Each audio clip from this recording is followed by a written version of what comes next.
Hi, there is Luke. Today we are going to take a look at how to get Altstore on your iPhone. It's quick and easy. First, we will type Altstore into the search bar. We will click right on the first one.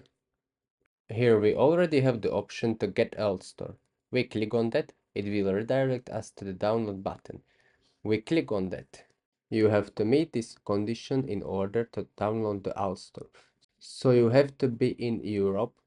You have to be logged in the App Store in some Europe country.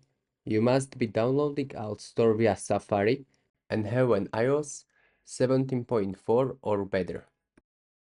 If you meet all this, you can scroll down below where the download button is already waiting for you. Click it.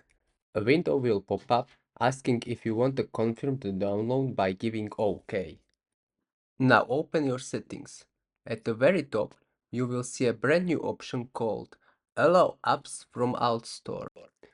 After click on it, basic information will pop up and you give allow and confirm with your password.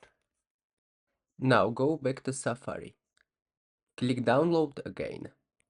Now a window will pop up where you can now download the app and click install app marketplace. Enter password again.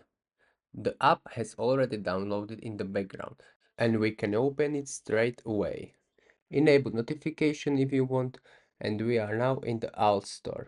And that's it. If you found this video helpful, give it a like and subscribe. Tschüss.